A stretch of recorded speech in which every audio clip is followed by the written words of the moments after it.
Hey everyone! Tonight we're stepping into something ancient, brutal, and strangely familiar. A world of chamber pots, crowded tenements, and endless toil. This isn't the Rome you've seen in glossy movies or marble museums. No emperors, no gladiator jewels, just the daily grind of survival in a city built on the backs of people history forgot. So before we descend into the underbelly of the Roman Empire, take a second to like the video and subscribe, but only if you're into this kind of slow, gritty storytelling.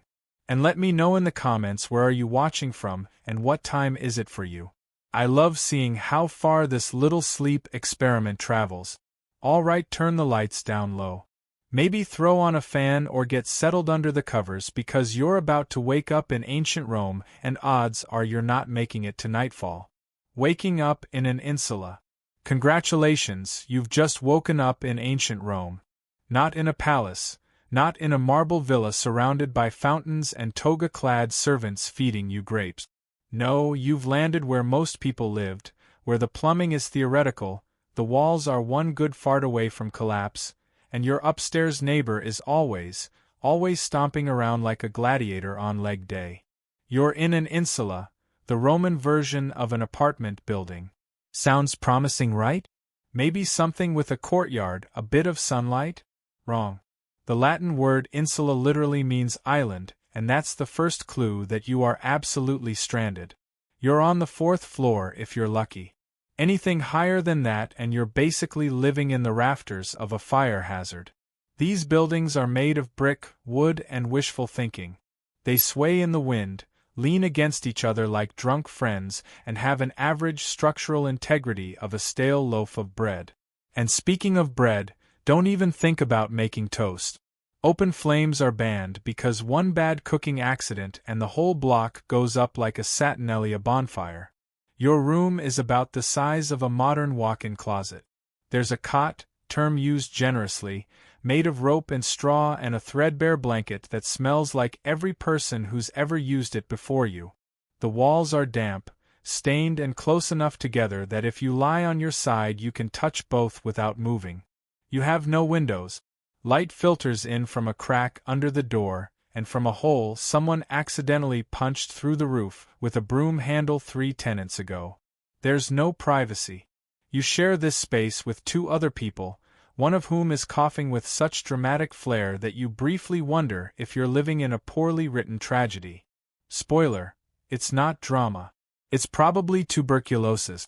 Outside the morning begins not with bird song but with the rumble of wooden carts and the melodious yelling of vendors hawking olives, fish and something that may have been bread in a former life. A donkey brays like it's dying.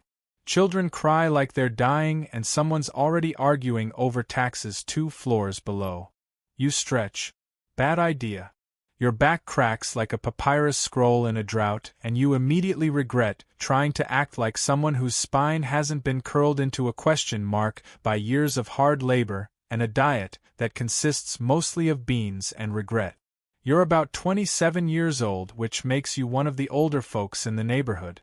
Most people die before 40, usually from some combination of injury, infection or inhaling too much whatever it is that leaks from the latrine pit every summer. You shuffle out of bed barefoot. Of course you're barefoot. Shoes cost money and if you had money you wouldn't be living here. The floor is cold and sticky. Is it wine? Is it urine? Is it olive oil? It's probably all 3. You step around your neighbor's sleeping form and try not to kick the communal chamber pot. It's full. It's always full. Time to relieve yourself. Great. You've got options. Option 1. The aforementioned chamber pot which will soon be dumped, drum roll please, right out the window. There's a whole system to it. You're supposed to shout cave before you launch the contents onto the street below, which means watch out in Latin. But let's be honest, nobody does. The street's reek of urine, feces, spoiled food and dead dreams. The gutters are open, the waste flows freely and if you're lucky the rain hasn't washed it all back toward your front door. Hygiene, you ask? That's adorable. There are no showers, no soap, no toothpaste. You might wash your face in the public fountain if you're feeling fancy and don't mind sharing your morning splash with 14 other people and a stray dog licking a wound. You scrape your teeth with a stick. Maybe rub some ash on them if you're feeling bougie. Breath? It smells like a fermented mixture of old lentils and existential dread. Still, you pull on your tunic, your one tunic, and head outside. It's made of rough wool or linen stained in ways you've long stopped trying to identify. It smells like mildew and human. No deodorant, no underwear. You tie it at the waist with a rope and hope it holds. If not, congratulations, you've just invented public indecency. Not that anyone cares. Modesty in Rome is mostly reserved for statues and upper-class poetry. Stepping outside is like entering a war zone of the senses. The street is already packed. Vendors scream, beggars shout, oxen defecate mid-step. Flies swarm in thick clouds over the fish stools. Somewhere nearby a rooster is being murdered or possibly just expressing itself. Someone's cooking something that smells like disappointment. Your neighbor's child runs past barefoot and covered in something that might be jam, might be blood, might be both. You make your way down the street toward the communal bakery, one of the few luxuries you share with the rest of your block. You hand over your government-issued grain ration, a lump of barley flour wrapped in cloth. The baker takes it, adds it to the others, and hours later you'll get back a small, hard, blackened loaf. It's barely edible, mostly ash from the public oven's coals. But hey, it's warm and it's yours. Assuming no one steals it first. Breakfast? Sure, let's pretend. If you're lucky you get a bit of pulse, a thick GRL made from boiled grains. It's what most poor Romans eat every day. Grain, water, maybe some chickpeas, maybe not. If you're having a good day, there's a drizzle of olive oil on top. If you're having a bad day, the drizzle is rat urine, and you don't know it yet. Meat? Only for the rich. Milk spoils too fast. Cheese? Maybe. Eggs? Only if you steal them from a chicken that lives under your stairs. Most protein comes from beans, lentils, and dreams. If you want fruit, it better be in season and unspoiled. Otherwise, you're just gnawing on the husk of an overripe fig and pretending it's a plum. You might stop by the latrina, a public latrine, to take care of business if you enjoy the company of 12 other people doing the exact same thing. The bench has a series of holes, no dividers, and a shared sponge on a stick dipped in vinegar. That's the Roman version of toilet paper. You rinse it, wipe, and repeat. And you wonder why nobody makes eye contact in these places. After all this, it's barely mid-morning.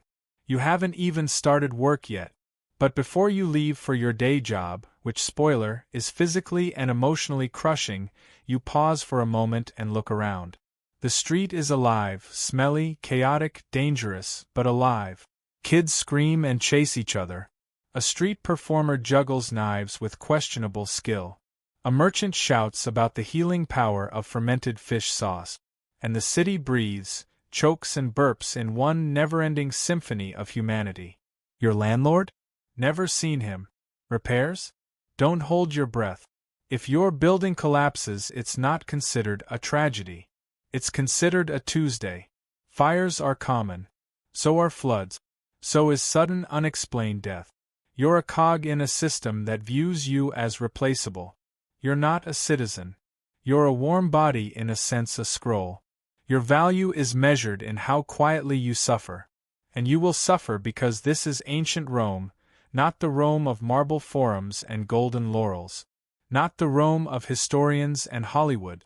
This is the Rome of slums and soot, of crowded insel and chamber pots, of grit and groaning humanity. You're not Cicero. You're not Caesar. You're not even close.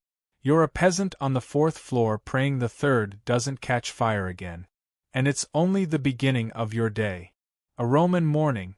Congratulations. You've survived your first Roman night without being robbed, choked by smoke, or crushed by your neighbor's drunken body rolling onto your sleeping mat. Not bad. But the gods are generous today, and you've earned the privilege of waking up to the sweet, piercing sound of yelling. It's not an alarm clock. It's never an alarm clock. It's your neighbor yelling at his wife, or the vendor below your window screaming about fish, or the chamber pot hitting the cobblestones after someone above you dumped last night's wine and body fluids out the window. Morning in ancient Rome begins not with bird song but with complaints, sewage, and regret. Your eyes crack open to a ceiling so low you could punch it sitting up. You're lying on a straw mat shared with your younger sibling, your cousin, possibly a stranger who paid your landlord 2 denarii to squat in the corner overnight. The air smells like feet, garlic and mildew. You wonder briefly if you died and woke up in Hades, but no, you're still alive. Unfortunately, your home, generously called an insula, is a Roman apartment building made of wood, dreams and flammable lies. You're on the 3rd floor, which is slightly less deadly than the 5th. Higher up means cheaper rent and a better chance of dying when the whole building inevitably collapses. Down below, the rich enjoy sturdier homes and indoor plumbing. Up here you enjoy rats, water leaks and the subtle creaking that reminds you this structure is held together by hope and mold. You swing your legs over the side of your mat and immediately regret it. The floor is damp. It's always damp. Water, wine, blood, who knows? The answer doesn't change the fact that your only sandals were stolen last week and you've been walking barefoot ever since. You gingerly avoid the sticky patch in the corner and stand stretching your aching back like a cat that's being kicked down a flight of stairs. Time to wash up, you say. Cute. There is no basin, no sink, no soap. You wipe your face with a damp cloth that may or may not have once cleaned your landlord's armpit. Your version of a morning skin care routine involves rubbing oil on your skin and then scraping it off with a curved blade called a strittle, which sounds elegant until you realize it's just ancient Roman exfoliation by pain. You're basically buttering yourself like toast and then peeling it off. If you're lucky enough to live near a bathhouse and have a few coins left, maybe you can get cleaner later. But right now, hygiene is a luxury. You settle for smearing your face with whatever water you find in a communal jar and call it refreshed. Now comes breakfast. Brace yourself. The Roman equivalent of a power breakfast is nothing. The morning meal is called inantaculum, which is Latin for don't get your hopes up. It usually consists of yesterday's bread, hard as marble and lovingly stored in a mouse-infested clay pot overnight. You soften it by dipping it in watered-down wine, a drink that tastes like vinegar with trust issues. If you're feeling fancy, maybe you get some olives or a smear of garum, the famous Roman fermented fish sauce that smells like low tide and failure. It's Rome's favorite condiment, used on everything from meat to vegetables to moments of crushing despair. It's the ketchup of the ancient world, if ketchup were made from rotting mackerel. There's no coffee, no eggs, no fruit smoothie with collagen powder. Your breakfast has one job: prevent immediate death. It succeeds barely. You chew in silence while your neighbors scream about something, probably taxes or bread rations. Or maybe it's that guy on the 2nd floor who keeps sacrificing pigeons in the hallway. You don't ask. The rule of thumb in Roman tenement life is this: the less you know, the longer you live. Once you've gnawed your way through a slice of disappointment and sipped your wine-flavored sadness, it's time to dress for the day. Don't get excited. You have 2 garments: a tunic made from rough wool and a threadbare cloak that's more whole than fabric. The tunic itches. The cloak stinks. And both have been repaired so many times they're basically held together with prayers and the dreams of better fabric. Underwear? Hilarious. You tie a belt around your waist to keep everything vaguely attached and hope no one notices. Your left shoulder is always exposed because the fabric keeps sliding off. The rich wear togas. You don't. Togas are for citizens, people with status.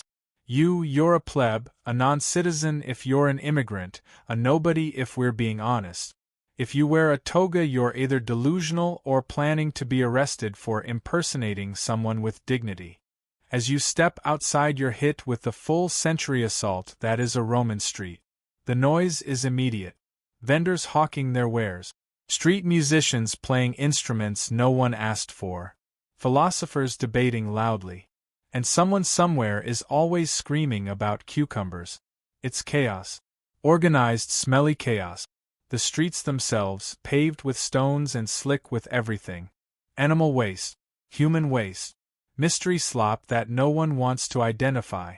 Rome has sewers, yes, but they serve the rich neighborhood. Your street is self-cleaning, by which we mean rain occasionally washes the filth into someone else's neighborhood. It's a system. You walk carefully, avoiding puddles and people. A car barrels past you pulled by donkeys and driven by a man who seems genuinely angry that pedestrians exist. There are no sidewalks. There are no traffic laws. There is only instinct, prayer, and the faint hope that the gods are paying attention. You pass temples where people line up to offer sacrifices, flowers, coins, small animals, or the occasional desperate plea. You don't have anything to give, so you nod awkwardly at Jupiter's statue and keep moving. He probably wasn't listening anyway. If you're headed to work, and most likely you are, congratulations. That means you didn't starve to death yesterday. Work in ancient Rome is not fulfilling. It is not purpose-driven. It is survival in a tunic. You might be a laborer hauling bricks or mixing mortar for one of the emperor's new vanity projects. Or maybe you're a porter carrying goods up and down stairs in a building with no structural integrity.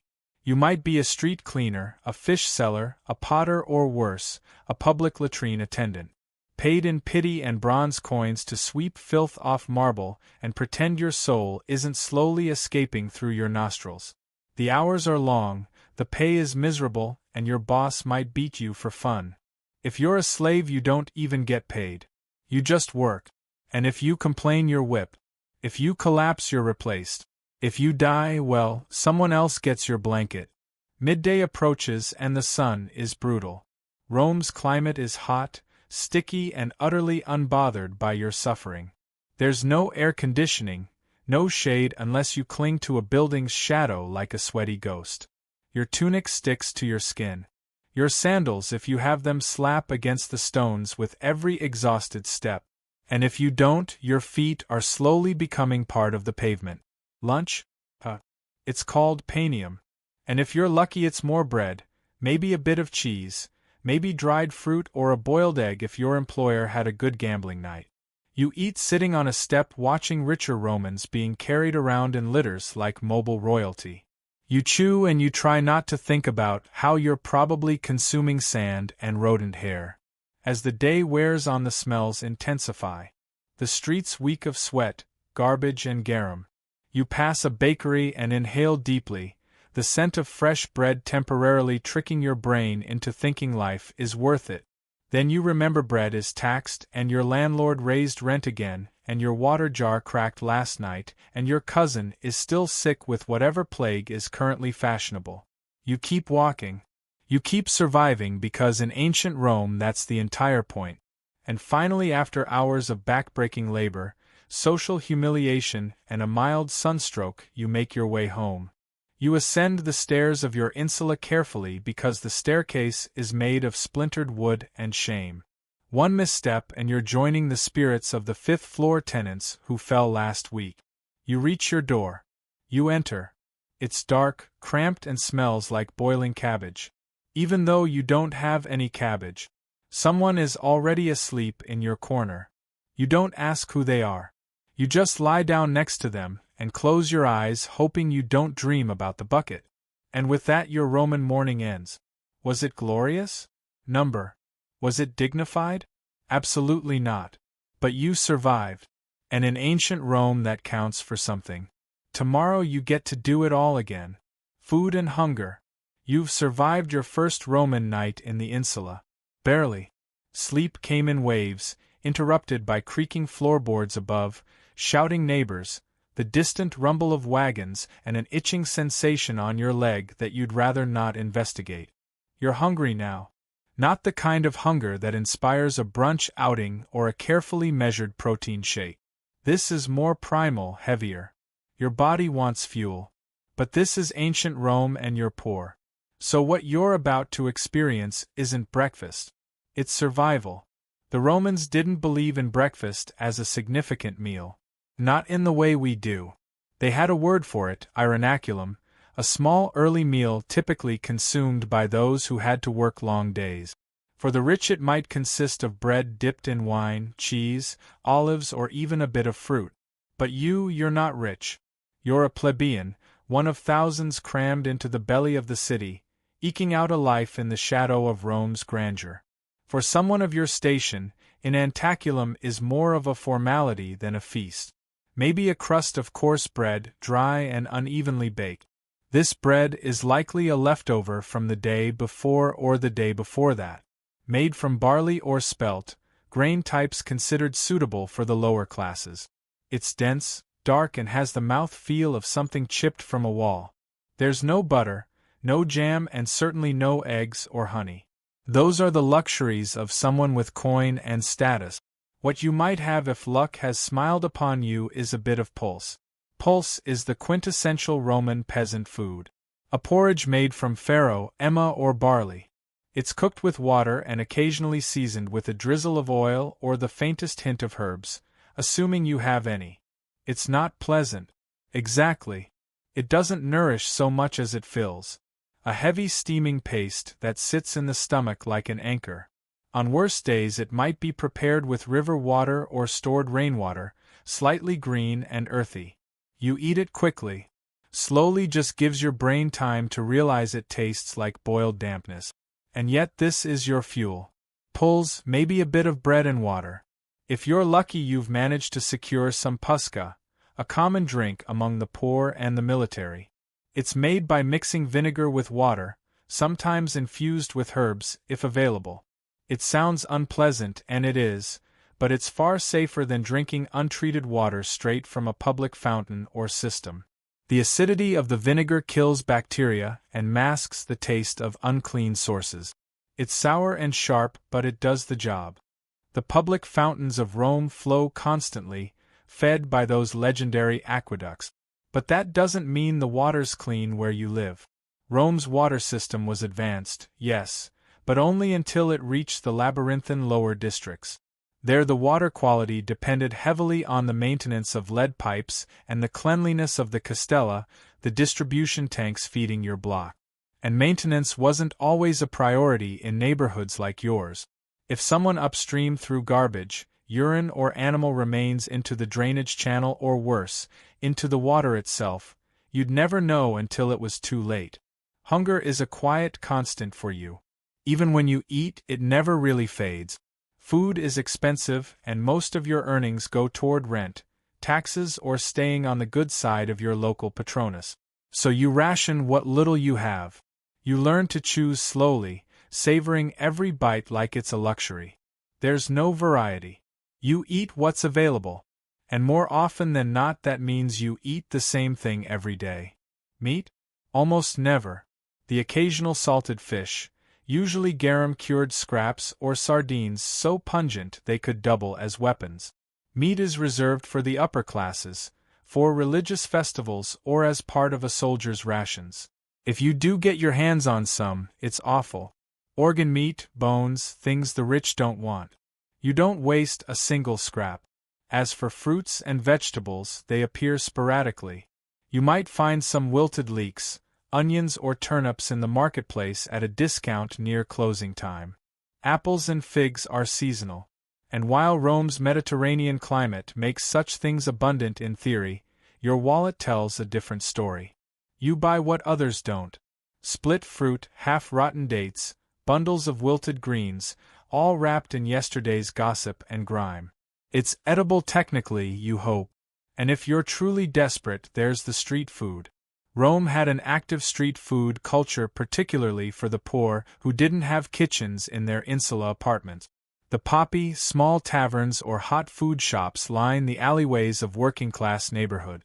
For a few asses, the copper coins of the realm, you might get a bowl of stewed lentils seasoned with whatever bones or drippings the cook could find. Perhaps a small skewer of meat, heavily salted and suspiciously chewy, or a honey cake made from stale grain, barely sweet and baked hard enough to require soaking before eating. These places are busy, smoky, and loud. They smell like hot oil, burned flour, and sweat. The clientele includes laborers, criminals, out-of-work veterans, and the occasional freed slave. They're not always safe. Fights break out. Money disappears. But they're your only shot at something warm, and you keep coming back. It's important to understand that most Romans didn't cook their own food. The lower classes lacked private kitchens. Fire laws made it dangerous to cook in cramped wooden apartments, so communal ovens and public eyries filled the gap. But that also meant you were always dependent on merchants, on bakers, on the shifting prices of olive oil and grain. Speaking of grain, it's the backbone of the Roman diet. The government knows this. That's why they introduced the annona, the grain doll, a state-sponsored distribution of grain to eligible Roman citizens. If you qualify, you receive a monthly allowance, enough to make bread or poles for a few weeks. It's not generous, but it's better than nothing. For many, it's the line between hunger and starvation. But access isn't guaranteed. You need to be registered, male and Roman. If you're a woman, a foreigner, or a slave, the annona isn't for you. You find other ways. Food for you is rarely fresh. Bread goes stale quickly. Pools clings to the bottom of pots long after it should have been scrubbed out. What you consumed today was cooked yesterday or last week. Spoilage is common. Flies are constant. But waste is unthinkable. You eat around the mold. You scrape off the bad parts. You chew slowly, savoring what little flavor remains. And yet, despite all of this, the city never starves, not completely. Rome's granaries are full, its imports steady. Ships from Egypt, Sicily, and North Africa sail in daily, their bellies full of grain, oil, and wine. The empire feeds its capital like a mother feeds a hungry child. You just don't always get your share. If you're a slave or a freedman in service, your meals depend on your master's whim. You might get stew, bread, or leftovers from the main table. Or you might go hungry until someone remembers you exist. If you're a day laborer, your meal breaks are dictated by your work. Dig ditches, haul stones, build baths, and maybe at mid-morning you get 10 minutes to gnaw a piece of dried fig or drink from a shared cup. And let's not forget feast days. Not because you're invited to the banquet, but because it's the one time the rich throw scraps to the street. Religious festivals sometimes include public offerings, distributions of food or coin, perhaps a roasted pig or a platter of bread and fish for the masses. It's not kindness, it's politics. But you take what you can get. By mid-morning your hunger has faded into something else. A dull pressure, a reminder. You've eaten just enough to continue. You tie the cloth belt around your tunic a little tighter and get moving. You've got work ahead of you. Rome doesn't wait.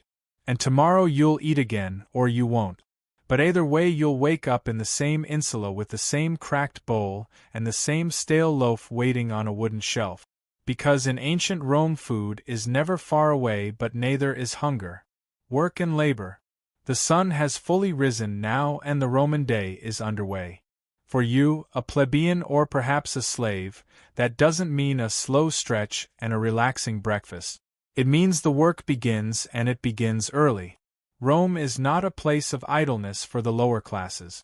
The empire may be vast, but the streets of the city feel like a funnel where the sweat of thousands filters upward to benefit the few. Let's start with the plebeians.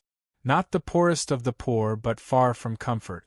Most plebeians in the city work trades, manual laborers, builders, bakers, water carriers, cobblers, street sellers.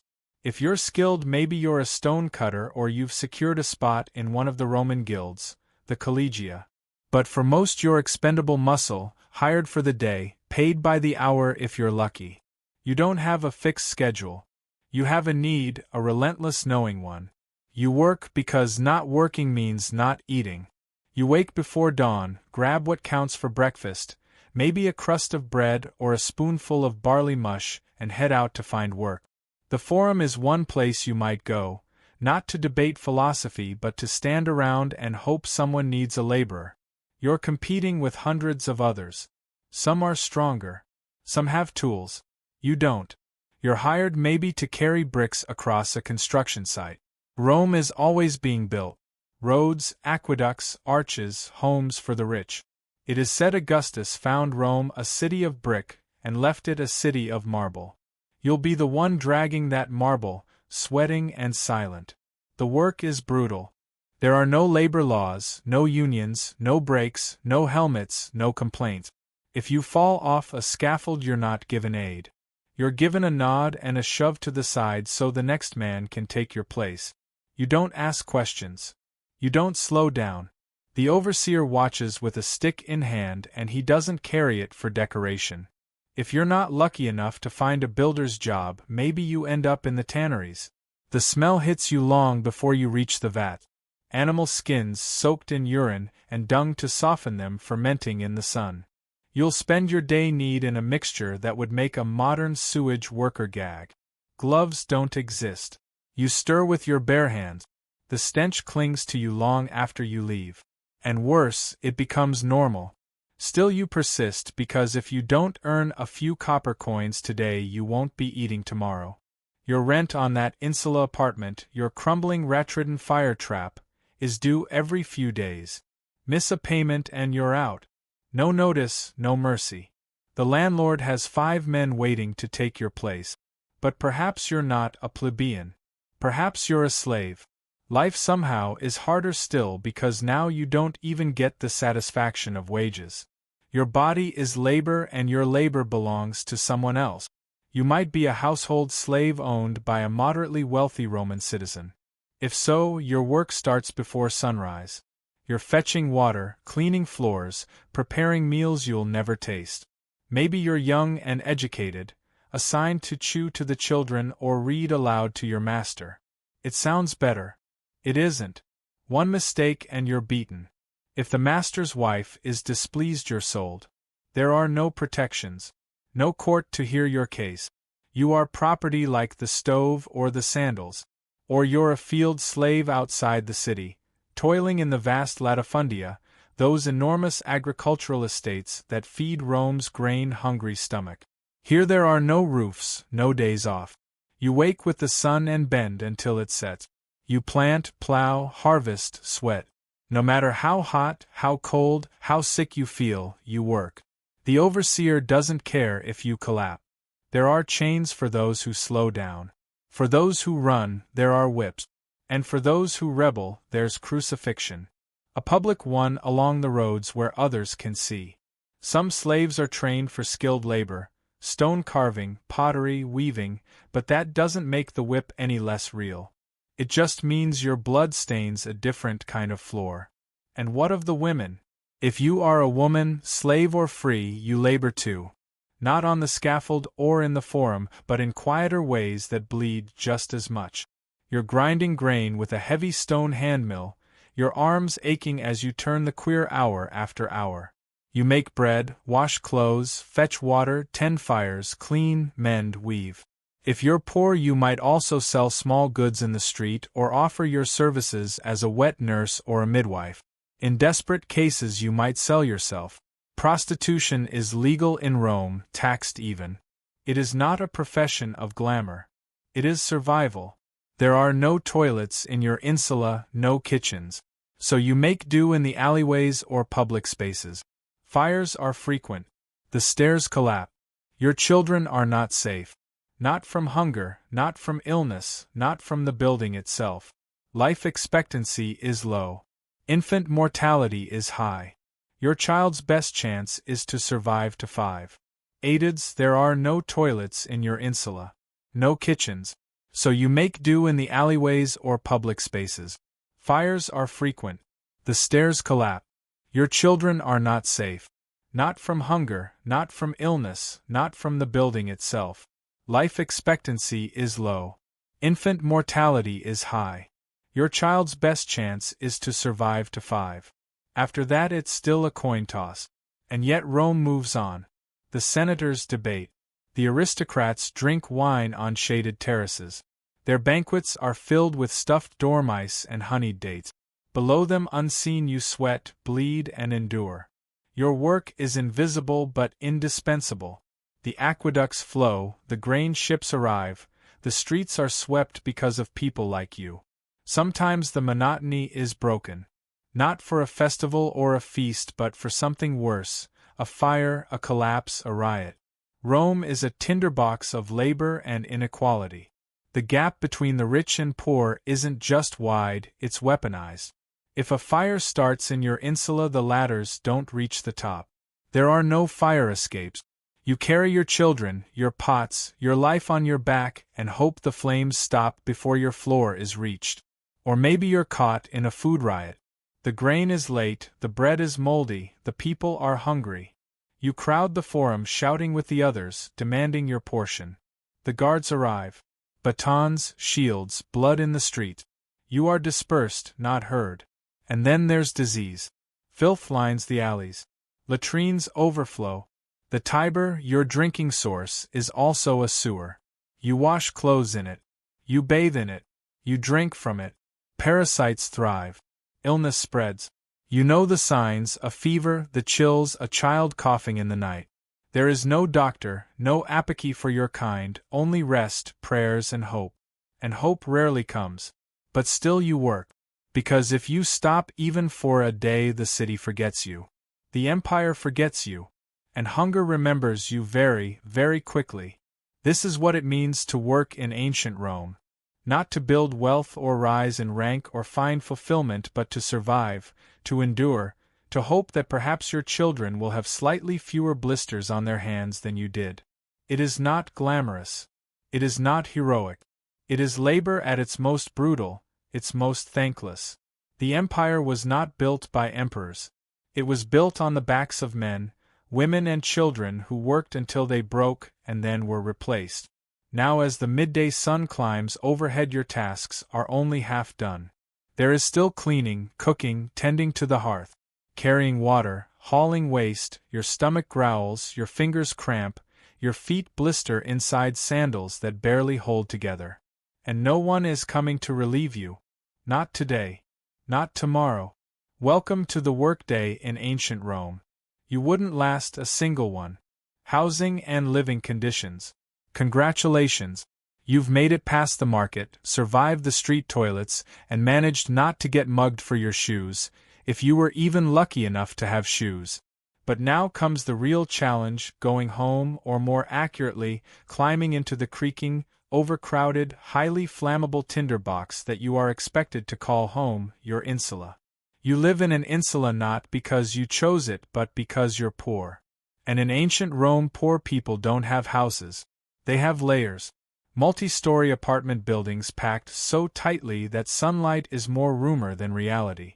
Your insula is 6, maybe 7 stories tall, illegal technically, but so is half the city, and bribes are as Roman as toes. It's built of wood, clay, and wishful thinking, leaning slightly to one side as if preparing to collapse out of sheer exhaustion. You climb the stairs slowly, carefully, because elevators haven't been invented yet, and the building sways when someone sneezes on the second floor. The higher you go, the worse it gets. Wealthier residents stay on the lower floors, better ventilation, easier access, and a lower probability of dying in a fall. You, on the other hand, are up near the roof where the air is thin, the ceilings are low, and the rats have built a local economy. There are no private rooms, no insulation, and definitely no plumbing, just a single room shared with your family, your livestock, and any opportunistic creatures that wander in through the cracks. The walls are made of mud brick, and your door doesn't quite close. But hey, you have a curtain. Luxury. And what about fire safety, you ask? Good question. Fire is your most constant, faithful threat, because every home needs fire to cook, to light, to warm. But there's no chimney, no ventilation, and no fire coat. Open flames flicker from oil lamps, and cooking halves inches away from the wooden beams that hold the whole place together. One spark, one gust of wind, and the entire block could be reduced to ash within the hour. Firefighters exist technically, but they are mostly slaves owned by the Vagils, the Roman fire brigade, and they're more interested in watching your insula burn so they can demand a bribe to intervene. In 24 CE, Augustus formed the Vials to stop Rome from burning down every third Tuesday. But let's be honest, they're underpaid, overworked, and famously corrupt. If you can't pay, they'll let it burn and confiscate whatever's left. They call it enforcement. You call it a robbery with extra step. So you live in constant fear of smoke. Every night you sniff the air before you sleep, wondering if that's dinner next door or the beginning of the end. Your belongings, what few you have, are always packed for a quick escape. A blanket, a bowl, maybe a small idol of lies or penates. The household gods who at this point you're hoping accept bribes too. And then there's the noise. Rome is never quiet. Carts aren't even allowed during the day, so they all roll through the streets at night. The wheels grind like thunder on stone.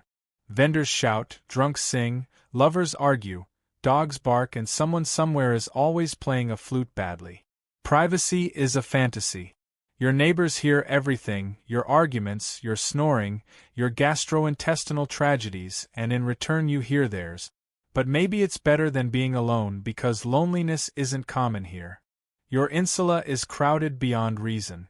Dozens of families crammed into units smaller than a modern bathroom. Children crying, adults arguing, and old folks muttering prayers in dark corners.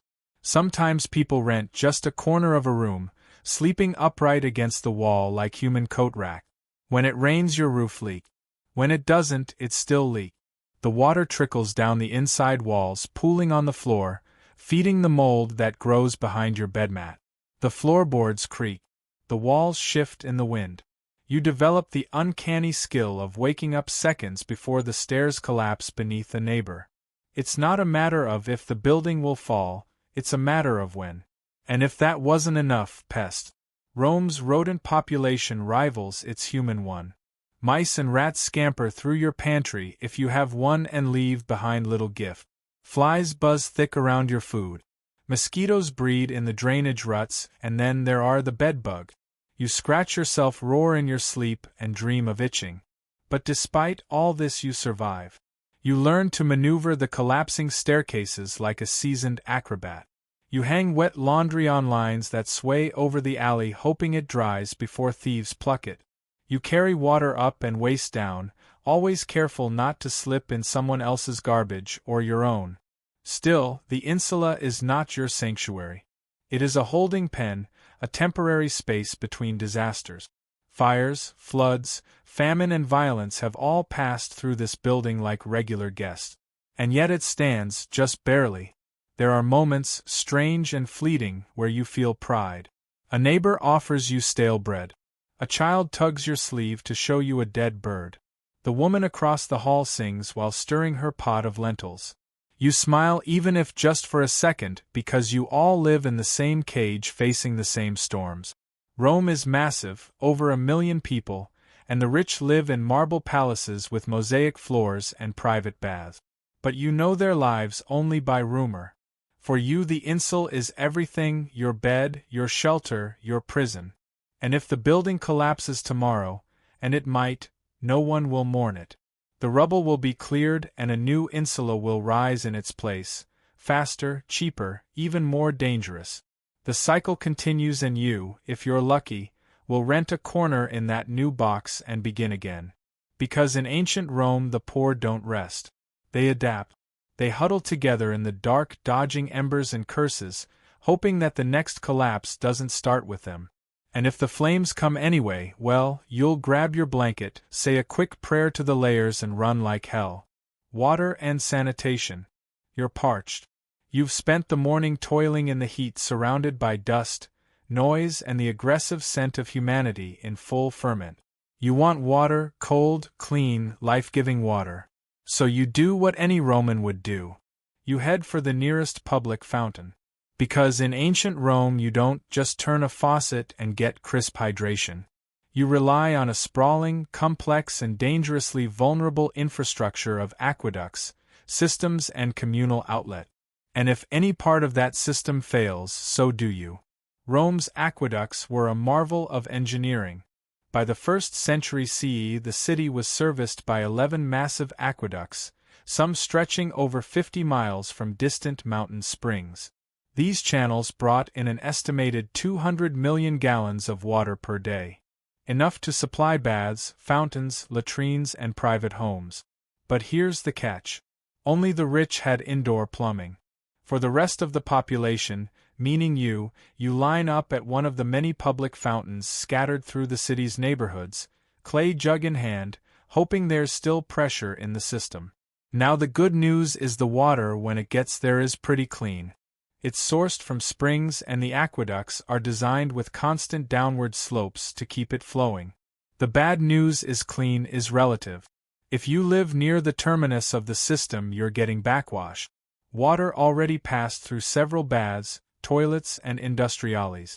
Add to that the occasional sabotage, illegal tapping or natural sediment buildup, and you're not exactly sipping spring water, more like tepid mineral soup with a hint of lead because, yes, many pipes are made of lead. Not that the Romans understood the long-term neurological effects, but if your thoughts start feeling fuzzy and your coordination's off, don't blame the gods. Blame the plumbing.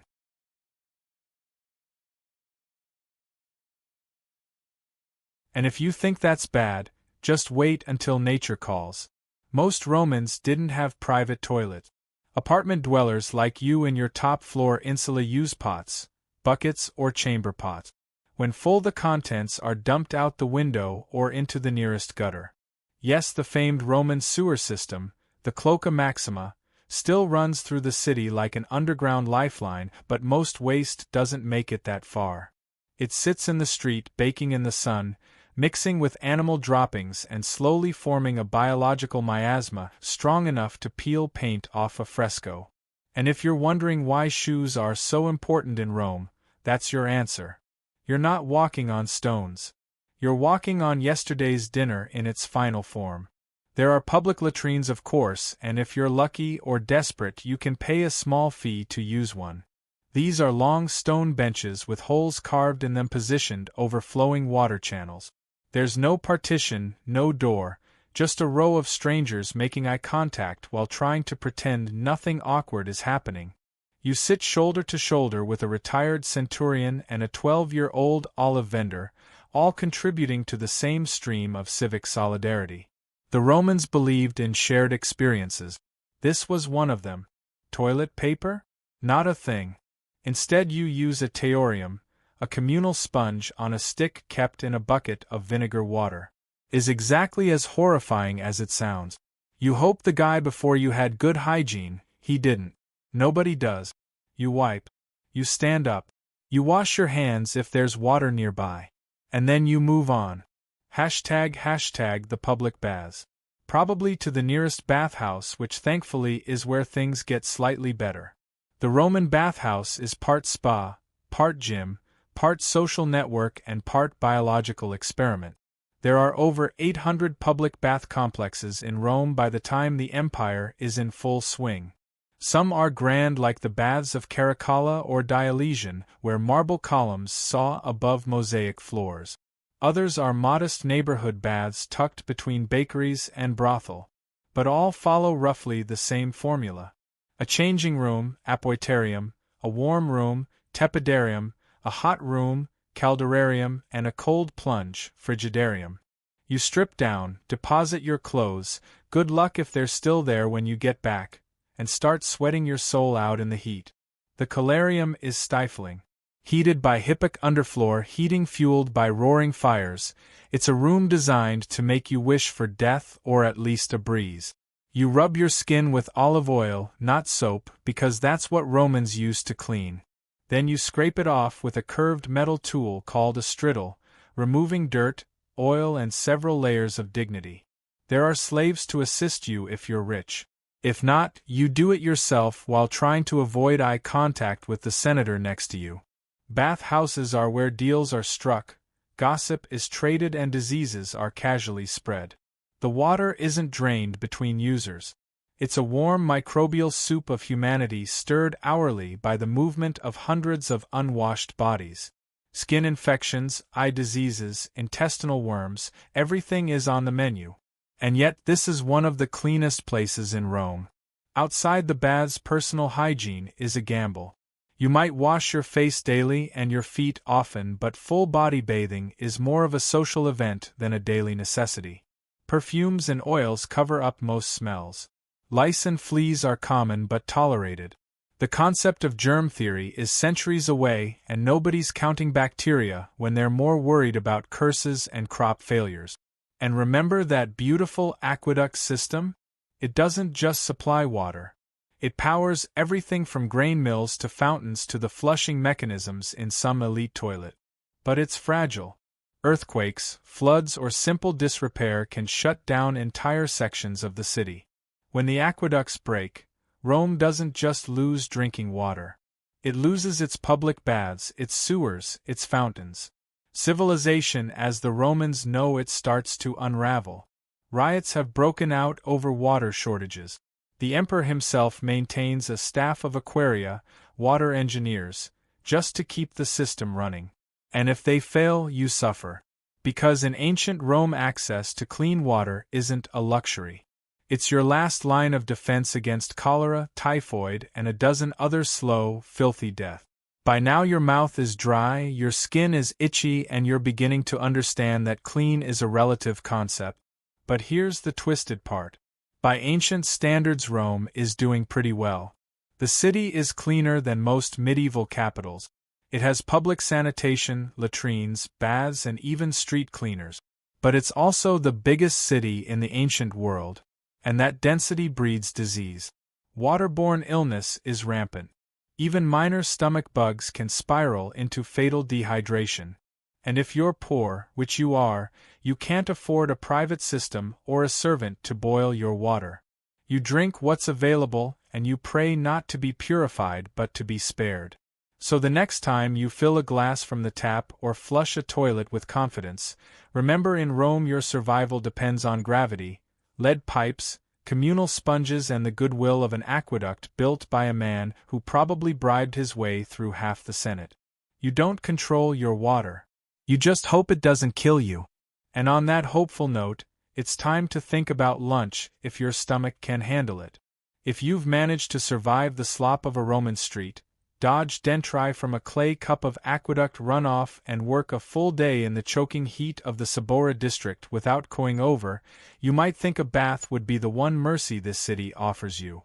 And to be fair, Rome is famous for its baths, but this isn't a hotel spa with cucumber water and lofi music.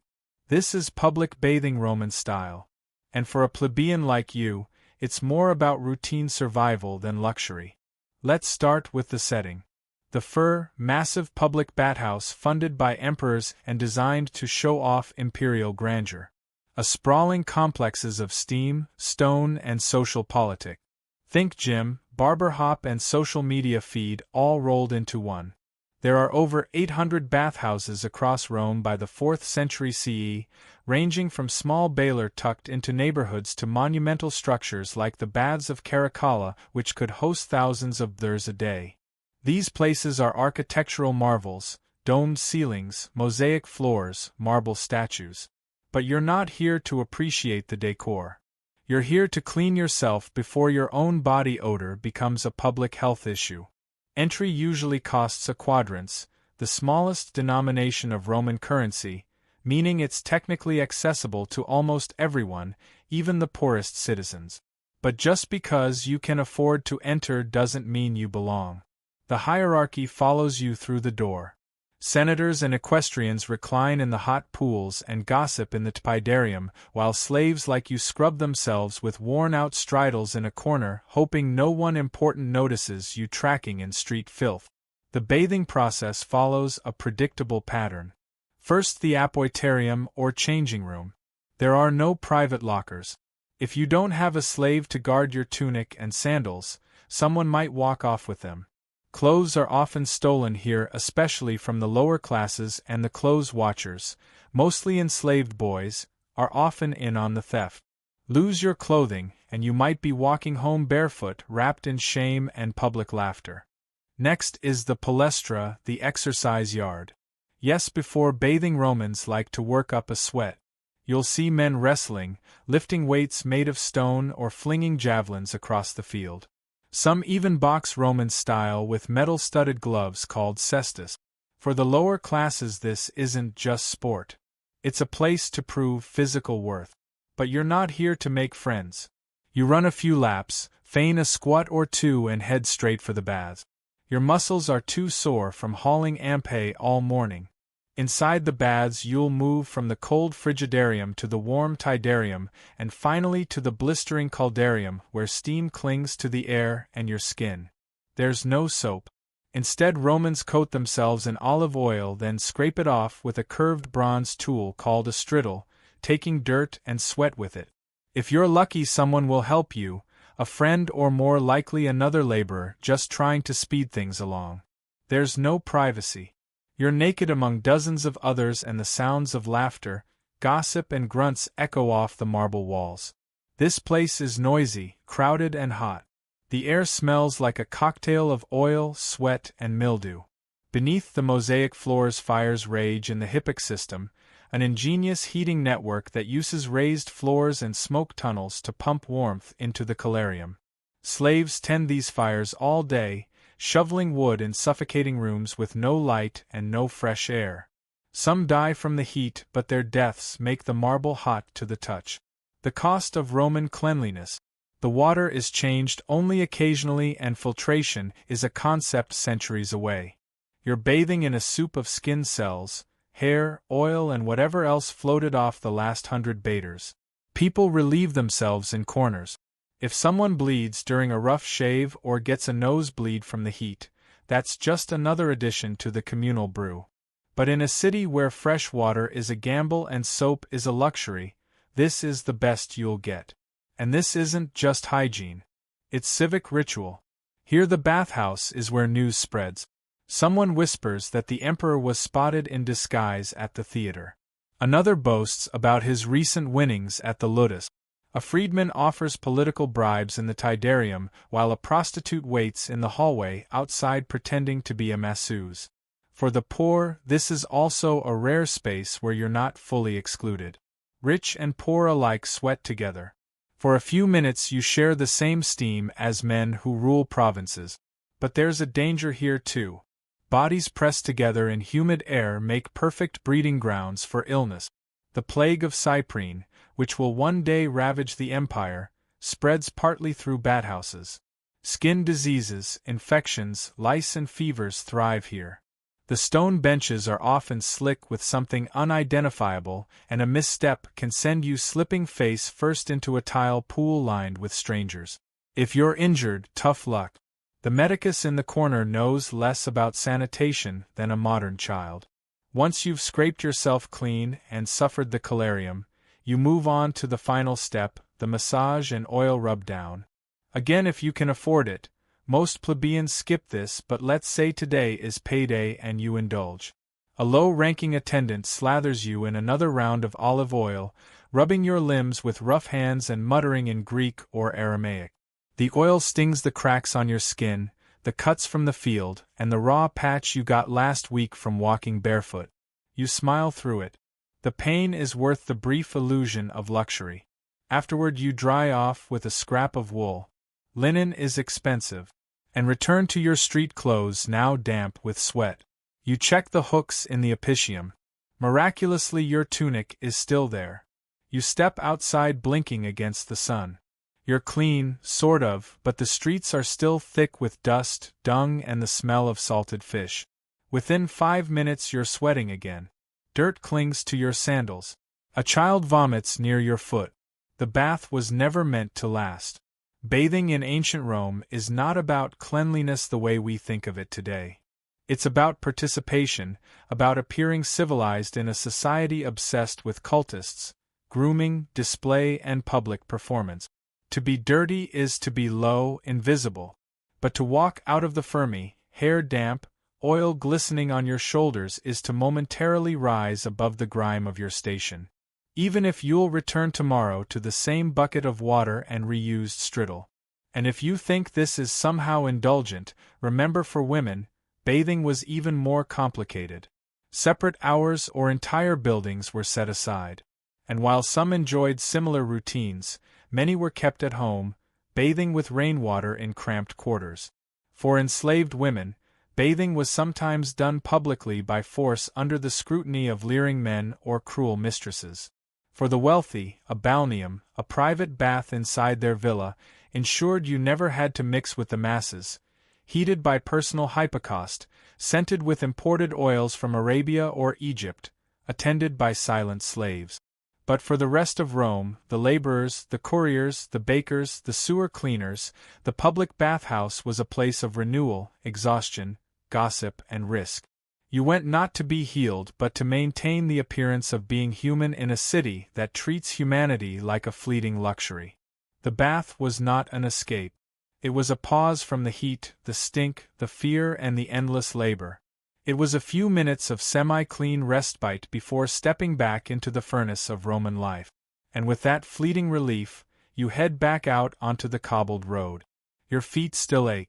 Your skin is raw. And tomorrow, if you're lucky, you'll do it all again. Food for the masses. Let's talk about Roman food. Not the banquets of emperors reclining on silk cushions with figs dripping in honey and servants fanning them with peacock feathers. You are not an emperor. You're not even close. You are in fact a plebeian, a working-class Roman in a cramped insula where breakfast is less about indulgence and more about surviving another day with enough calories to walk, work, and not collapse. So let's set the table. And by table we mean whatever flat surface you can find that isn't covered in soot, bugs, or yesterday's crumbs. You eat with your hands because forks are still a few centuries from existing. Knives, sure, if you have one, but even then it's mostly for cutting bread or defending your lunch from rat. Your daily diet, and let's be generous calling it that, is centered on one thing: grain. Specifically, a kind of wheat called far, spelt, and a lot of it. You eat it boiled into pulse. A porridge as bland as it sounds. Think of it as the ancient Roman version of oatmeal, only without sugar, milk, or any flavor at all. If you're lucky, it's salted. If you're really lucky, it has bits of onion or a drizzle of fish sauce known as garum to liven things up. That's right, fermented fish in ard. It was the ketchup of the ancient world. It smelled like rot and sea water, and they poured it on everything. Bread, when you can get it, is dense, coarse, and made from stone-ground flour that might contain trace amounts of actual stone. Dental care isn't exactly booming right now, so every bite is a gamble between hunger and chipping a tooth. But bread is sustenance. And if you're a laborer or dock worker, it's essential. Rome even instituted a grain dole, an owner, to distribute grain to the poor. Without it, many urban citizens would simply starve. If you're on the list, you get your rations. If not, well, you'd better hope you have a skill, a patron, or a very forgiving neighbor. As for vegetables, they're seasonal and mostly whatever grows nearby. Cabbage, lentils, chickpeas, leeks, the basic. None of it is particularly glamorous, but it keeps scurvy at bay. You might stew them into something vaguely edible if you have olive oil or herbs, but again, you're not dining in the villa of a senator. You're working with what you can afford from the forum stalls or grow in cracked pots on the rooftop. And don't expect variety. You eat the same things over and over, day after day, until famine comes, and then you don't eat at all. Meat? That's not for people like you. It's expensive. When it does enter your life, it's likely from religious festivals, public feasts, or offcuts scavenged from butchers. More often than not, it's organ meat, boiled liver, intestines, trotters, lungs, the parts the wealthy don't want. You learn to chew fast and swallow faster. Spoilage is always a concern. There's no refrigeration, and what passes for fresh is heavily reliant on how tolerant your stomach is. If you live near the Tiber, the smell from the open-air markets might turn you vegetarian by necessity. Let's talk about the market, the Macellum. It's loud, chaotic, and covered in flies. Meat hangs from hooks. Slabs of salted pork and strips of dried fish curl in the sun. Vendors shout. Dogs bark. Beggars loiter. And pickpockets glide through crowds like ghosts. You can buy fish, fruit, wine, beans, nuts, or eggs if you can afford them. Everything is haggled for, weighed on crooked scales, and bagged in baskets or cloths you bring yourself. Your coin pouch tied tight beneath your tunic thumps nervously with every transaction. One bad purchase and you don't eat tomorrow. Water, like everything else, is complicated. Rome is famous for its aqueducts, but the water doesn't always make it to the poor. You might have access to a public fountain where the water is cleanish, or you might be drawing from a well near the latrines where it's not. To be safe, many Romans, including children, drink diluted wine. Not to get drunk, but because alcohol kills germs better than wishful thinking. A mix of water and cheap wine called puszka is the hydration of the masses. Tastes like vinegar and hope. Now about those days when food runs out, famine is never far.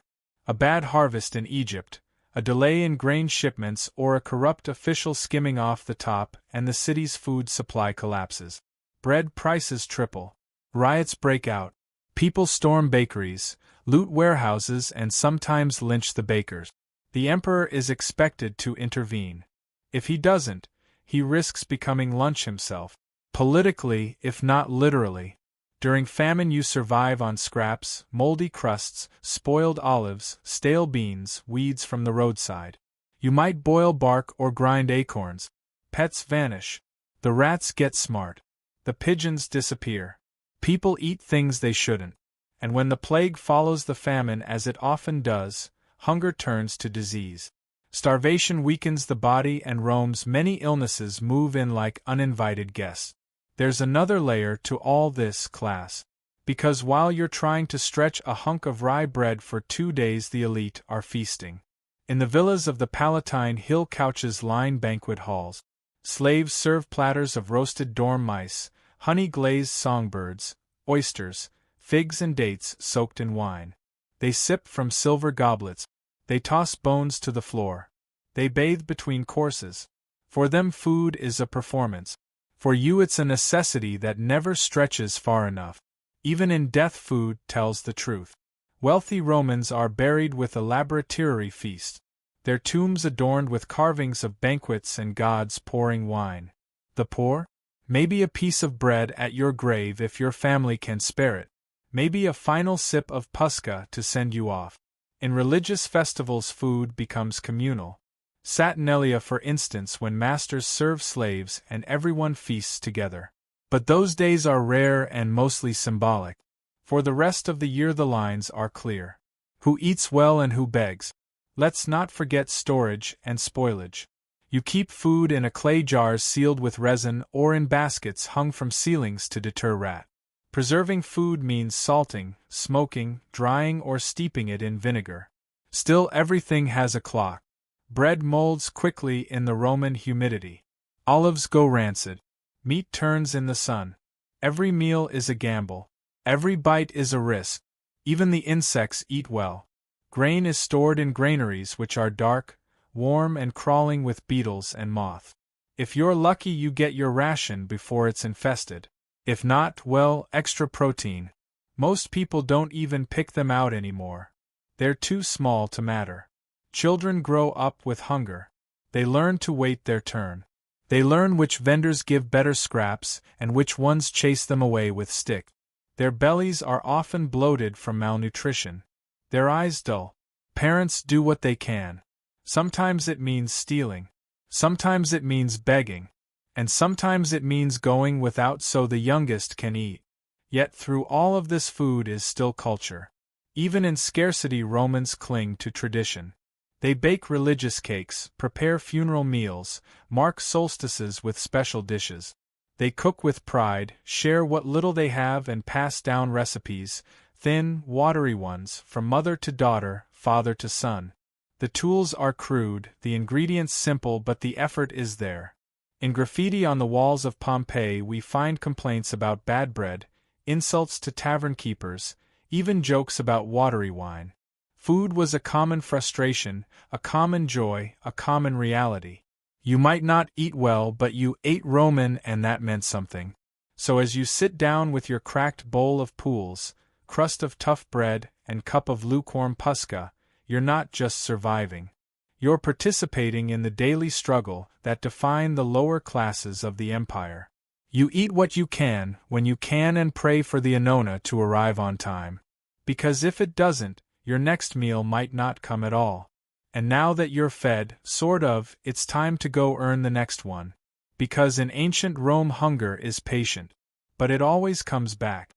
Religion and superstition. Religion in ancient Rome isn't something you do once a week. It's not a quiet personal affair whispered in pews or practiced behind closed doors. In Rome, religion is everywhere, all the time. It's baked into the bricks of the Forum, painted on the walls of your insula, and written into the very schedule of your day. You don't choose to participate. You live inside it, and it watches you like the state because in many ways it is the state. You wake before dawn, and already the gods are in your thoughts. Before stepping outside, you mutter a quick offering to the household spirits, the lair and penates. These are the guardians of your hearth and pantry, the invisible figures that ensure your home doesn't fall apart. There's no food left to burn for them this morning, just a crumb of dried bread and a half-hearted gesture of thanks, but it's the thought that counts. Sort of. You know the stories. Neglect the household gods and your family could suffer illness, injury, or general misfortune. It doesn't matter if you believe it. Enough bad luck strung together starts to feel like divine punishment, and soon you're scrubbing the floor and lighting incense to try to win back their favor. Outside, the street is already alive with sounds. Hawkers bark from market stalls. Children dart between columns, and smoke rises in lazy curls from tiny shrines at the corners. These aren't just decorative. These are altars. Small open-faced boxes holding flickering lamps, burnt offerings, and the thick scent of sacrificed animal fat. You pass them on your way to work. Maybe bow slightly, maybe don't. Someone always notices. Piety is social currency in Rome. Fail to observe the rites, and your neighbors won't just talk. They might accuse. The Roman pantheon is crowded. Jupiter rules the skies with thunder and ego. Juno watches over marriage, whether it's miserable or not. Mars is the god of war and masculinity. And Vesta keeps the sacred flame of Rome burning. A job so important that her priestesses, the Vestal virgins, are chosen as children and punished by death if they break their vows. That's the world you live in. One where virginity, fire, and political stability are all bound in a single thread, and where the divine is never more than a few footsteps away. Religion isn't optional. It's calendarized. Over 100 official festival days a year. Lupercalia, where half-naked men chase women through the streets in the name of fertility. Saturnalia, where slaves and masters switch roles for a day in a wild upside-down mockery of freedom. And then there are the Consuelia, Vinalia, Robigalia, and more. Festivals to crops, harvests, rain, sun, and even mildew. Yes, mildew. Because in Rome every natural force has a name, a temple, and a priest.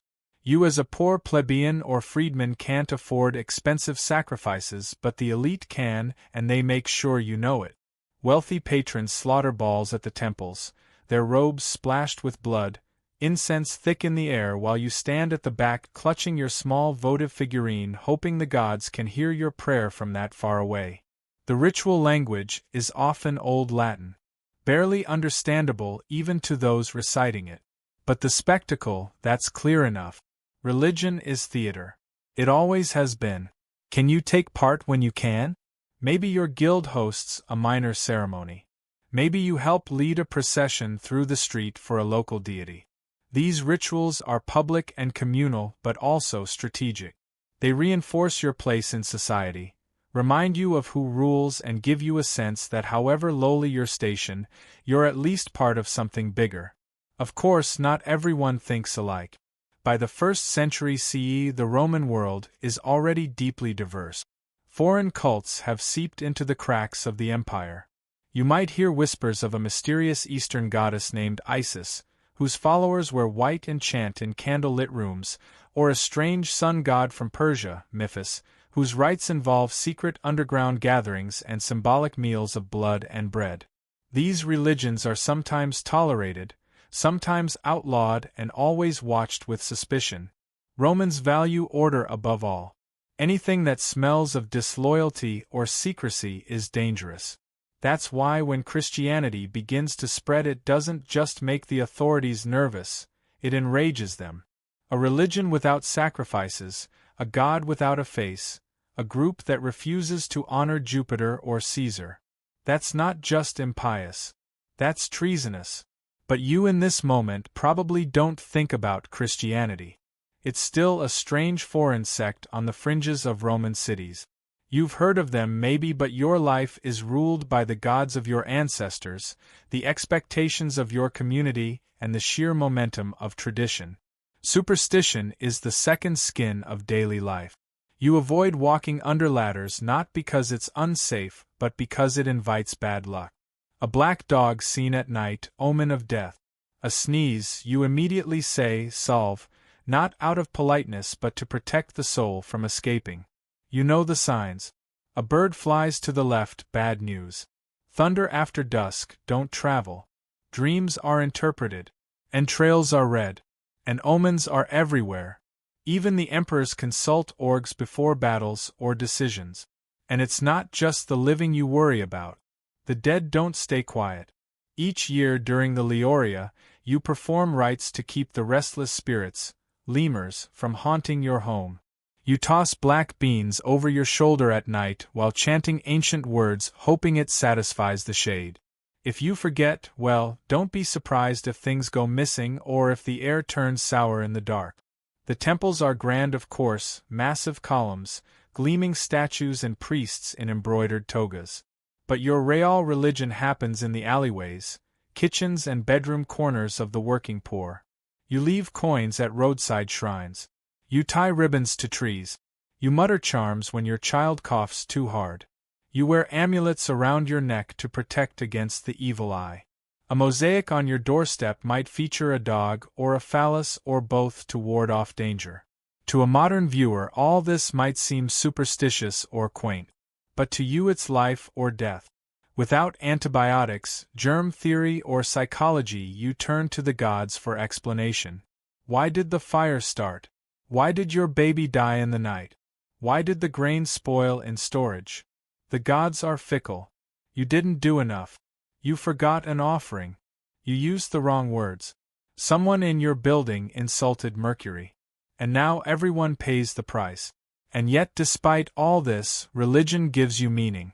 A structure, a rhythm, a way to understand the chaos. When your child is born, you present it to the genius of the family. When you marry, you light the ceremonial torch and bind hands with sacred ribbons. When someone dies, you mourn for the prescribed number of days, burn their possessions and whisper their name until your throat goes. Because in Rome, remembering the dead is how you keep them alive. To be forgotten is the true death. That's why inscriptions fill the walls of tombs in Columbaria, names carved into stone so that anyone might remember them. And so you keep praying, offering, watching. Not because the gods are kind, but because they are powerful. Not because the rituals are easy, but because they're necessary. You live in a city where divine favor and political favor are nearly the same thing. Where neglecting a festival could be blamed for an earthquake. Where sacrifice might avert plague or not. But better to try than be accused of causing it.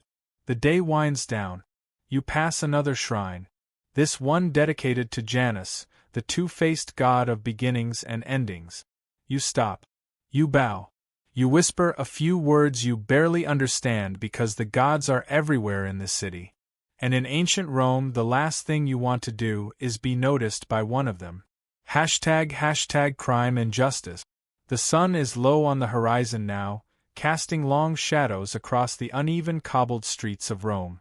The smells of the city, sewage, olive oil, smoke and sweat, cling heavier in the cool evening air. But you don't have time to notice. You're about to learn what it means to live in a world where justice isn't blind. It just chooses not to see people like you. As a plebeian, a freedman, or worse, a slave, you exist at the very bottom of the Roman legal ladder. The law is not an abstract idea. It's a tool of control, written by the elite to protect property, preserve hierarchy, and make examples out of the lower classes. Forget equal rights. Justice in ancient Rome is transactional. If you lack wealth or connections, the law is less a shield and more a weapon pointed squarely at your neck. Let's say someone accuses you of theft. Maybe a fellow vendor claims you've short-changed him at the market. Maybe a neighbor thinks you stole a loaf of bread or someone's sandals went missing and your name was mentioned. That's all it takes. You're hauled in for questioning and the burden of proof doesn't fall on your accuser. It's on you. And in many cases, if you're a slave, it doesn't matter whether you're guilty or not. The only question is how much pain it'll take to extract your confession. Torture is not only legal in ancient Rome, it's expected, especially if you're enslaved. The logic goes like this: a slave has no honor. So they can't be trusted to tell the truth without persuasion. That persuasion comes in the form of whips, branding irons, and rack. You can be interrogated simply for being in the vicinity of a crime. If your master is murdered, all the slaves in the household can be tortured and executed regardless of guilt, just to make sure the true culprit is among the dead. Even as a citizen, your options aren't much better unless you're wealthy. Legal representation exists, but lawyers, called advocacy, aren't paid in fees. They work for favors, social advancement, or because they're seeking political attention. And if your case is brought before a magistrate or in front of a public tribunal, you better hope your opponent isn't rich. Bribery is commonplace. Trials can be delayed indefinitely, and the judges are often members of the same elite class as the accusers. Connections matter more than evidence. Punishments are public, brutal, and designed to humiliate. Flogging, exile, and execution are on the table, but they scale with status. If a patrician commits a serious crime, they might be allowed to go into exile quietly, keeping their wealth and titles. If a plebeian does the same, it's chains, lashes, or worse. Execution methods vary. Beheading is considered relatively merciful, clean, quick, and reserved for Roman citizens. If you're not a citizen, crucifixion is far more likely. It's agonizing and public, reserved for slaves, rebels, and the lowest criminals. You'll be stripped, whipped, nailed to wood, and left to die in the open. The birds will arrive before you're even gone. Romans view this not just as punishment but a spectacle. One last degrading performance before death. But not every crime gets you executed. Petty theft might earn you a beating or branding. You could be tied to a post and scourged in the forum for passers-by to jeer at. Repeat offenses might get you sold into slavery. Yes, even if you were born free. Rome has no concept of rehabilitation. You're either useful to the state or you're disposable. Now imagine you're caught in debt. Maybe a bad harvest forced you to borrow grain. Maybe your family needed medicine. Debt in ancient Rome is dangerous. If you can't pay it back, your creditor has the legal right to seize your property or your body. You can be imprisoned, sold as a bond servant, or forced to labor to pay off what you owe. The system is predatory, and it's meant to keep the lower classes forever straining just to survive. And don't expect privacy or calm. Justice happens in public spaces, the forum, the basilica, sometimes even the market. Crowds gather to watch the proceedings, cheer on accusers, or jeer at defendants. For the Roman public justice is part legal process, part blood sport, and part civic theater. But perhaps the most chilling aspect is this: the law is deeply intertwined with spectacle. Rome's public games, executions, and military punishments blur the line between civic order and entertainment. Criminals sentenced to die might be thrown to wild beasts in the amphitheater. This isn't metaphor. It's a Tuesday. A prisoner convicted of treason or theft could be chained and released into the Colosseum unarmed to be mauled by lions, leopards, or bears, to the delight of thousands of spectators. The screams echo. The crowd roars. The Senate nods in approval. The logic behind this is both pragmatic and cruel. These executions are warnings, reminders of who holds power. And if they happen to distract the public from grain shortages, political scandal, or border unrest, all the better. For Roman women, the law offers even less protection. A husband can legally kill his wife if she's caught in adultery. A father can disown or execute his child under patriotestas, the absolute power of the male head of household. Domestic abuse isn't a crime. It's a family matter. In theory, a woman can take legal action. In practice she is silenced by layers of custom, intimidation and institutional indifference. Religion is no safe haven either. If you're accused of impiety, failing to observe proper rites, speaking against the gods or accidentally disrupting a sacred procession, you can be punished swiftly and without appeal. Rome doesn't separate church and state. To question religion is to threaten the republic itself. There are prisons, yes, but not as punishment. They are holding pens, temporary jails where the accused wait for trial, execution, or sentencing. They are dark, filthy, overcrowded and filled with despair. Most don't leave alive. The Tullianum, Rome's most infamous prison, is a damp underground dungeon. Prisoners sent here are either destined for death or forgotten entirely. Even if you're innocent, your life can unravel fast. A single accusation can lead to financial ruin, social disgrace, or permanent injury. Witnesses can be bribed. Testimony can be coerced. And evidence, when it exists, is often little more than rumor wrapped in a toga. The irony is that Rome sees itself as the pinnacle of civilization. And in many ways it is. It has an advanced legal code, courts, appeals and procedures written into stone. The 12 tables published in the 5th century B were hailed as a step toward justice for all citizens. And later reforms introduced by emperors like Augustus and Hadrian did try to standardize trials and offer protections. But those reforms don't reach everyone, especially not you. You're a peasant, a tradesman, a former slave, a woman without a dowry, a child without a father. In Rome justice wears a toga but it walks with a blade. So what do? You try to stay invisible, you keep your head down, avoid debt, avoid conflict and pray your name never comes up in a whisper that matters. Because here in the shadow of the Palatine Hill justice isn't about what's fair. It's about who holds the power and how willing they are to use it. Tomorrow you'll wake up and try again to survive the Roman day.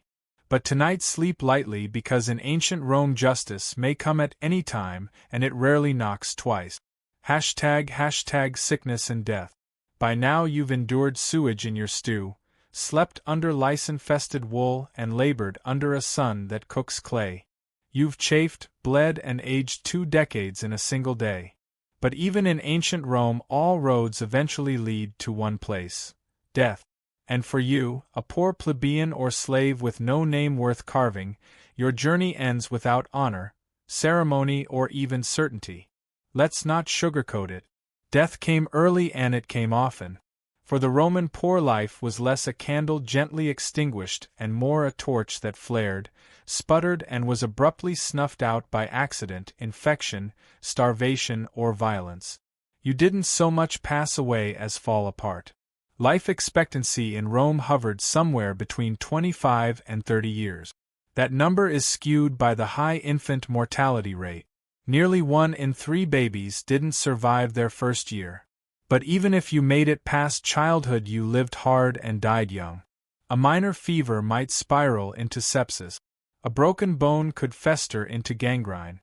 A minor cut in the wrong part of the slums might mean a slow rot with no cure. Penicillin? That's 18 centuries away. Let's say you don't die violently. Let's pretend you just waste away as many did. In that case your last days are spent in a cramped tenement apartment reeking of chamber pots, your breath wheezing through cracked lip. No hospitals, no nurses. If you're lucky, a relative might hold your hand. But just as often your body is found days later stiff and still, the rats already curious. So what happens next? If you're a slave, your property, your body, will be dumped without ceremony in a mass grave called a particuli. A pit filled with layers of anonymous corpses decaying in the sun outside the city walls. No headstone, no urn, no prayer, just the quiet churn of decomposition. These pits were Roman efficiency at its most callous. Hundreds of corpses dumped, covered in lime to mask the stench, then forgotten. If you're a free poor Roman, you might fare marginally better. Marginally. Your family, if they can afford it, might pay a burial club, a coleum, to secure you a small funeral. These clubs were the closest thing to insurance for the working poor, pooling dues to provide the minimum, a proper cremation or burial and a modest ceremony. You might even get a small plaque or terracotta urn if your family scraped enough coin together. But if they didn't, back to the pit you go. Now let's talk about what the Romans believed came next. The afterlife, according to traditional Roman religion, was a murky and uninviting place called the underworld. It was neither paradise nor punishment, just a continuation of existence, only dimmer. The souls of the dead, man's, wandered restlessly unless properly appeased with food, drink, and ritual. The poor couldn't afford grand rites, which meant many spirits were believed to linger as hungry, vengeful shades. The wealthy of course had tombs, mausoleums, engraved sarcophagi and elaborate rituals. Some had their ashes stored in beautiful marble urns inscribed with poetry, their names would be spoken for generations. You, on the other hand, may have never had a full name recorded at all. And the worst part, death wasn't even safe from politics. If you were executed, your body might be denied burial altogether, especially if convicted of treason or sacrilege. Criminals were crucified, left to rot as a warning, their bones scattered by dogs. Others were condemned to damnatio memorial, condemnation of memory, where their names were scratched off records, statues defaced, their identities erased from history. There's something uniquely cruel about dying twice. Once in the body and once in the memory. Let's pause for a moment. You've lived this entire day as a nobody in ancient Rome. You've eaten spoiled lentils, relieved yourself in a broken pot, fought rats for a spot to sleep and collapsed after hauling bricks or firewood or wet laundry in the relentless sun. And now, after all that, your death is quiet, unrecorded and statistically expected. It would be easy to end the story here in silence, buried beneath a mound of others just like you. But history isn't only about endings. Sometimes it's about perspective. So let's take a breath. Right now you're probably lying in a bed, a real one with blankets that aren't alive. You likely have access to medicine, clean water and food that doesn't require a risk assessment. You've brushed your teeth today. You've looked at a screen. You're not fighting for survival. Not in the ancient sense. And yet this Roman peasant you embodied today, the one scratching at lice, bartering for onions and ducking chamber pots, still matters because they're real. Not by name perhaps, but by the millions. Their backs built aqueducts and temples. Their voices echoed in forums. Their bones paved the literal roads that stretched from Britain to Mesopotamia. They bore the weight of empire silently and without inscription. History often forgets the poor. It remembers emperors, generals, poets, and philosophers. It gives us marble busts and bronze plaques. But underneath it all were men and women who never wrote a line of Latin, who never stood in a senate and never saw their likeness chiseled in stone. And maybe that's the real reason this story was worth telling. Because for one night, one quiet moment before sleep, you lived their life. You felt the straw under their back, the cold breath of winter between cracked walls, the weight of hunger and the absurdity of surviving a world designed to break you. You didn't last a day, not really. But you came closer than most ever will. And when you wake up, maybe you'll carry something with you. Not guilt, not pity, just perspective. Perspective that clean water is not guaranteed, that hot food is not a given, that your bed, your toothbrush, your medicine, your toilet, they're not minor luxuries. They're miracles stacked one on top of the other, born from centuries of struggle, from broken backs and forgotten lives. So as the screen fades to black and the last words whisper into your ear, take a moment, thank a peasant. They're the reason you're not one.